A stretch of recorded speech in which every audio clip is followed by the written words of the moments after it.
But there are people watching this show right now. They know they were blessed with money. They were blessed with opportunity. Somebody gave them a house. Somebody gave them a car. They had a good man. They had a good wife. But they did not see that. They did not see the blessing. And they blew it. But here's what I'm saying about all that. That's in the past. But there are probably blessings that are all around them right now they cannot see. That deals right back to consciousness. You know, they're saying you never miss your water till the well run dry. Take away what you got, you'll recognize that it's a blessing. When that man walk out the door, that woman walk out the door, your children start doing the food, you can't pay the mortgage, your job closed down, then you recognize, oh, how I was blessed. But you shouldn't have to come to that. You are a sentient being. You should recognize. Take time. You know, I get up in the morning. First thing I do, when I get up in the morning, put my coffee on, I sit down and I do my meditation and I do my spiritual readings. I feed into my consciousness something positive to start my day. I try to encourage other people to do the same. When I had 6, 7, 8, 9 kids, I did the same thing. We prayed together before they went to school. You've got to do is action. Don't nothing happen automatically. If this is action, you've got to take positive action. So it really does come down to consciousness. That's it. You are consciousness. What else but consciousness? You're not the physical body. You're not your emotions. You're not your mind. You're consciousness.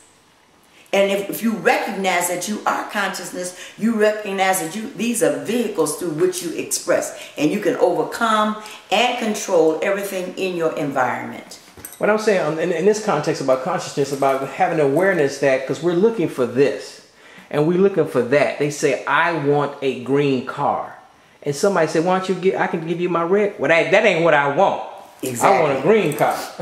I mean, so I'm saying that I think that we're not aware of the opportunities and the blessings that are all around us. Because we're looking for something else. And you know what? I'm going to tell you something, Mark.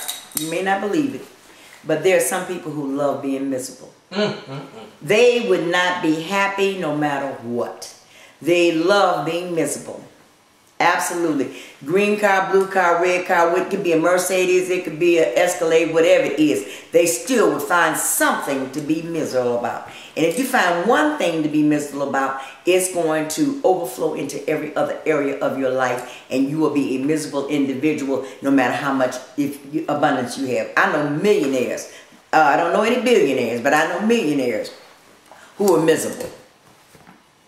Well, but most of us working class people, we feel that we're in that because most of our self-esteem, our self-concept, our consciousness, our awareness is all tied to how much money we have. People, they equate themselves with their material good. And the scriptures tell you that stuff can be wiped out in an instant. This house that you're standing in right now, I had done the same thing in 1973. I had remodeled my house. Everything in here was brand spanking new. I went to bed. I woke up. A fire destroyed everything but me and my children. Material things come and go. They're inconsequential. You cannot equate yourself to what you own or the job you have or how you look. I used to be pretty. You can't. Everything changes. Everything.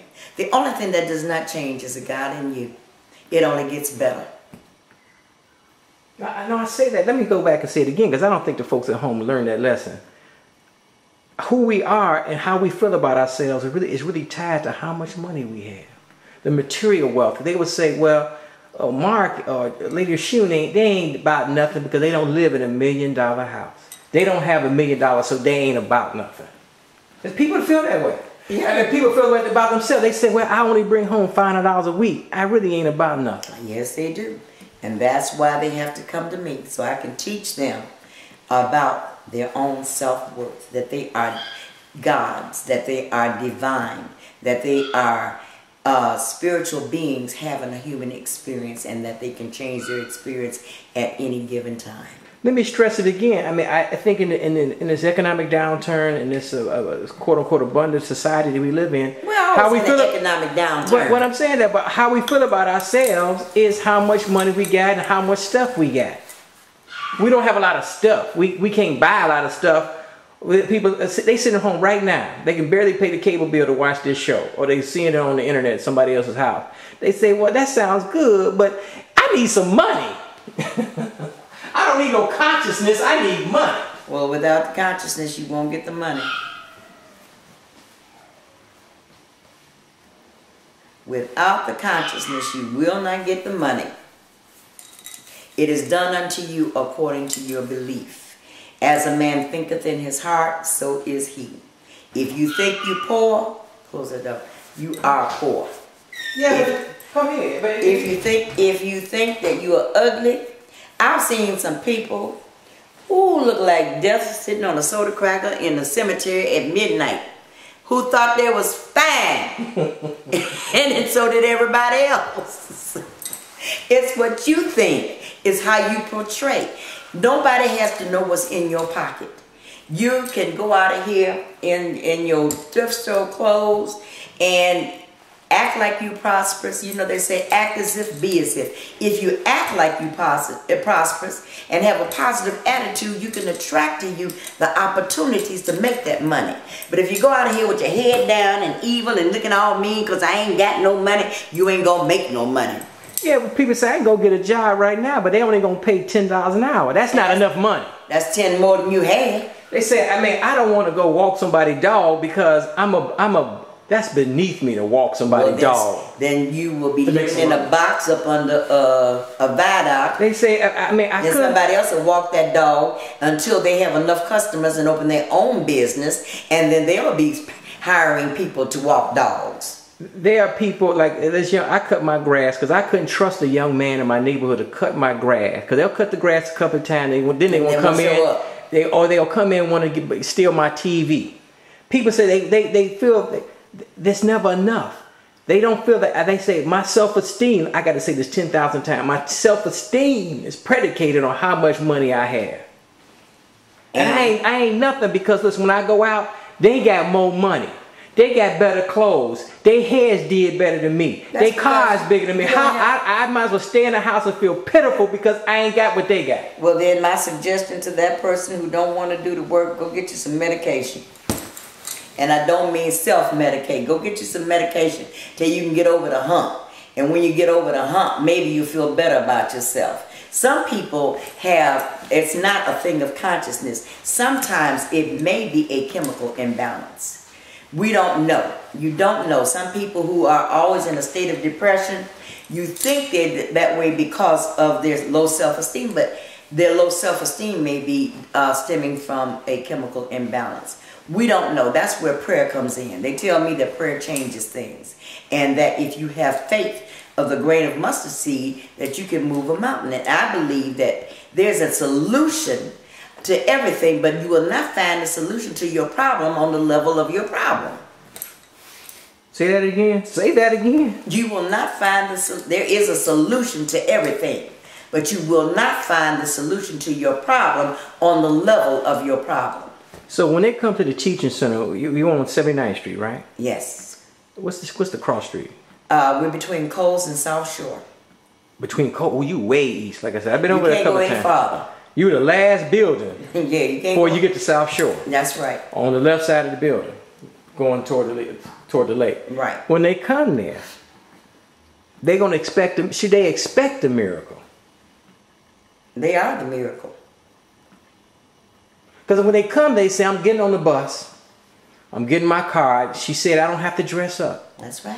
I'm gonna come in to the door, a little storefront building. I'm gonna be scared." And then you are, wait, I'll be scared and say, they get scared. Because I know they want to come, because they call me and say, I've been thinking about going to see Lady Oshun for the past 2 years. But I know they scared to go in that door, open the door. They say, I saw you on Channel 19 or Channel 21. And I saw you on the internet. And I just want to come by and see. You going to make them scared? Are you going to make them feel welcome? Of course. I'm going to hug and kiss them.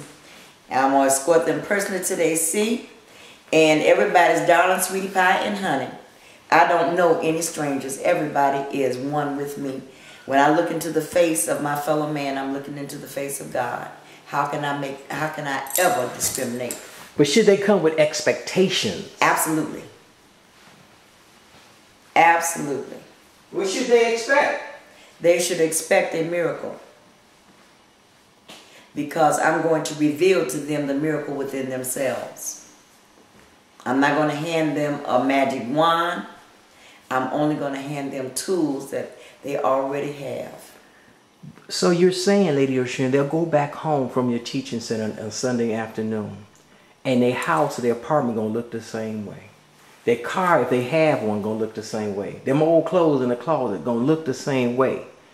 Everything will be the same, but you're saying that consciousness will be slightly different? Let me say this. Your outer exterior may look the same, but your perception of it will change. How you see it is what makes it. You know, beauty is in the eye of the beholder. So if you're looking for beauty, you'll see beauty. If you're looking for ugly, you'll see ugly. So if your house is ugly to you, it's still going to be ugly if you don't change your perception. If you change your perception, your house will begin to change in your mind. And as it changes in your mind, it'll also change in the exterior. So all work is within. It's all about the consciousness then, huh? That's it, period. It's not about this material stuff that we see. Baby, this going to be gone in a minute here. Invite folks to the teaching center. Please come out and join us, our spiritual family. We are one, and we love to include you in our lessons and in our ministry and help you to develop your spiritual consciousness and your spiritual gifts. Everybody is endowed with spiritual gifts.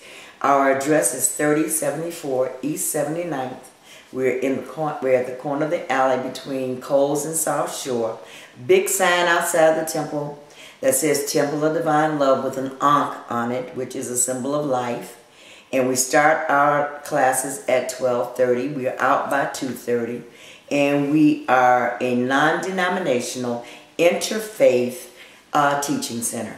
No matter who you are, you from out of town, you from the north side, south side, west side, no matter who you are. Venus, from Mars, wherever you're from. I say that because I know there's people who've been thinking about coming to see you for years. And they scared. I have had people come from who saw me on the Mark Sim show on the internet who came from Texas to the Texas. Yes. Come see me.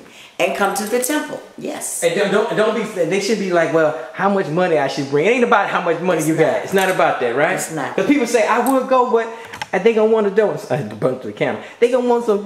She gonna want a donation, and I ain't got no money to give her. Look, I'm saying they got 50 excuses why they don't want to come see you. When I pass that basket, I pass it with the expectation that you're going to give according to your means. And if you don't have anything, touch the basket. You never know. Something good may jump out of there to you.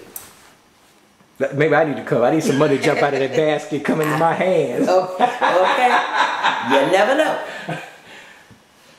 And life is a ball when you know how to live it. But when you do, you're through.